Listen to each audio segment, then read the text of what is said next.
I was at work at that time in Indianapolis, and I got a phone call from my husband, and I was very busy, and I saw that he was calling me. And I called him back, and he said that you need to come back to Terre Haute right away, and hung up the phone. I wasn't sure. I called him right back, and he said, you need to come back to Terre Haute because I just found Hannah in the basement.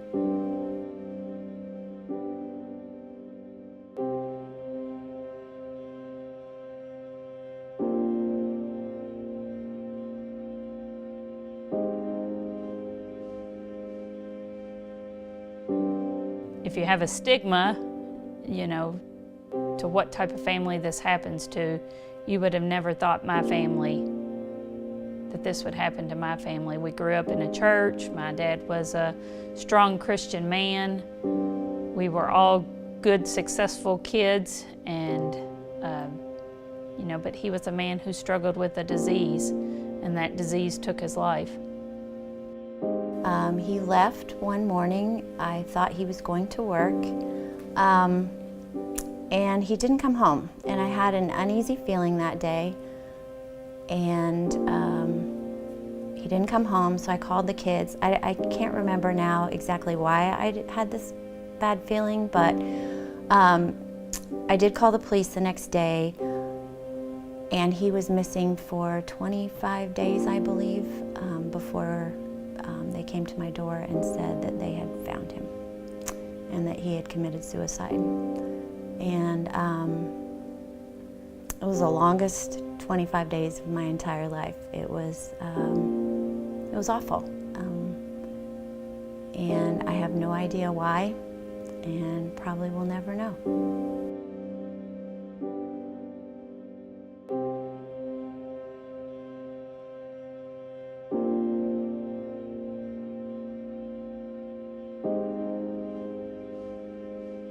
I just remember being so shocked that Hannah would even have thoughts of this, let alone have take any action in anything like this. I remember calling my brother. I couldn't call my mom. I called my brother, and I just remember starting to cry and just telling him that Hannah's gone. And he couldn't understand me, and he gets upset because I'm upset, and he couldn't understand what I was saying. And I just explained to him that Hannah was really gone.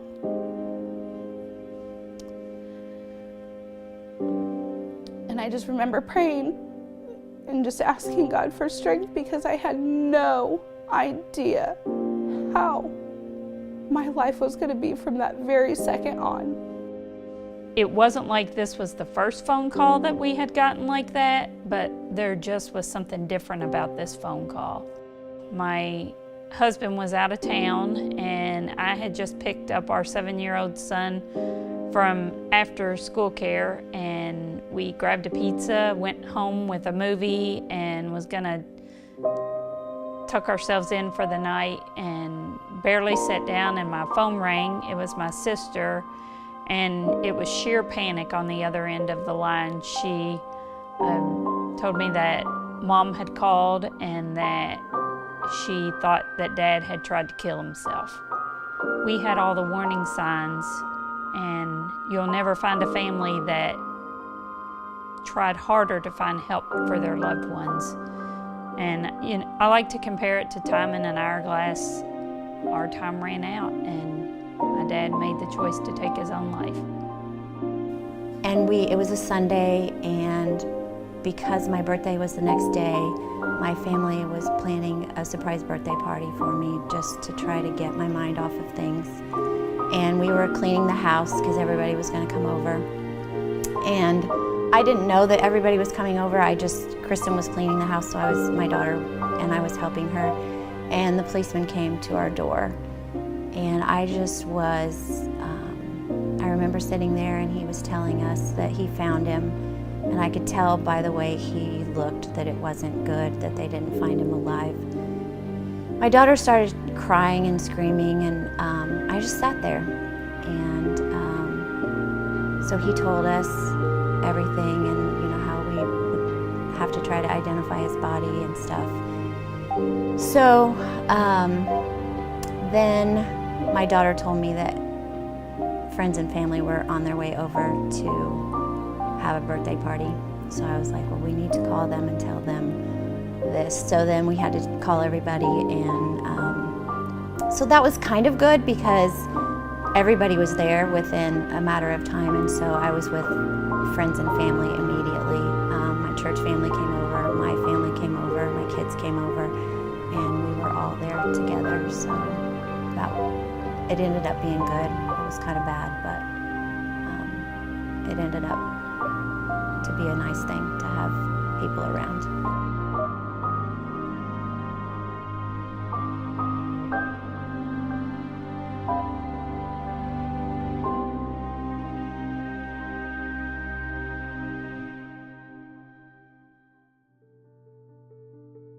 So my dad took his life in my parents' home office, and he took his life in the way that there was a mess left behind. And we called a restoration company to come in the day after, which was a Saturday, to do the cleanup. And it was mind-boggling what we were charged for this cleanup. And to me, it was nothing more than people taking advantage of people in desperate situations. And that was a big hurt for me to get over. And so after losing my dad, I started, doing research and looking at statistics of people that are, where do people turn whenever there's a cleanup? And I found out very quickly that you're left at your own devices. And some studies have shown that survivors that are required to clean up the scene after a loved one has taken their own life, that it increases their risk of repeat suicide by 300%. Automatically, I'm at higher risk of repeat suicide because I've lost a loved one to suicide. But those who are forced to clean a scene, that increases their risk by 300%. And so I wanted our community to have something where survivors could turn to at their time of loss. I wanted them to have a different experience than I had, to have somebody, someplace to reach out for support. And that's where the idea of Team of Mercy came from. I was given a little box and a card by my father-in-law or my husband, one or the other. And I remember opening it up at the visitation, and I opened it up, and there lay a dragonfly necklace. And I'll never forget, before even opening up the card or anything that goes along with it, that thinking to myself, Hannah would wear this. I love it. And then I open up the card, and it's from Tammy, and it's about Team of Mercy. And I tuck it away, go through that. About 2 weeks after Hannah had passed away, and I knew that I needed to be around people that had experienced something like I had, because I had not had anybody choose to take their own life. I had never been around suicide or did not understand it at all. And I knew I needed to be around like-minded people. So I called Tammy, and we connected from the get-go.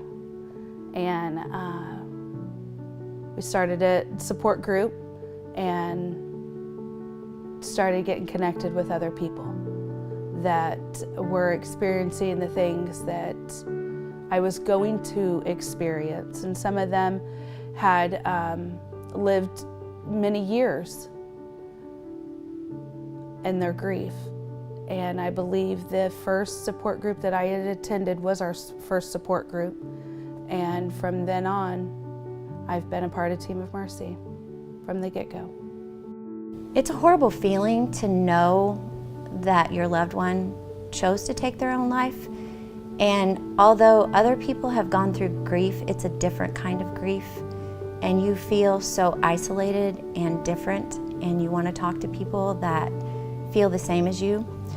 And someone from Indianapolis, actually, she works in the mental health field. She gave me the name of Team of Mercy and the contact. And so I contacted Tammy, and she emailed me back, and I went to the first meeting, and I've been going pretty much ever since. So it gives you purpose. It gives you joy, I think, to help others who have gone through the same thing. And you can see them grow like you've grown.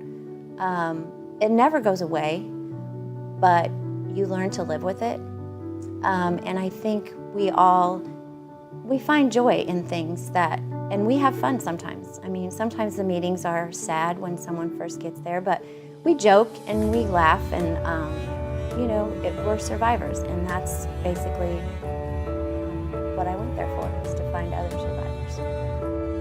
Team of Mercy offers something that nobody else can offer, and that is the connection made with someone else that has gone through what you're experiencing. Reach out. We're here. We're willing. We're willing to help because we know those feelings that you are experiencing. You know, we've just worked very hard together to try to spread the word that there is an organization in our community and that there is support for those who have lost someone, that all you have to do is reach out for help. If you've lost someone to suicide and you need support, Team of Mercy is here for you.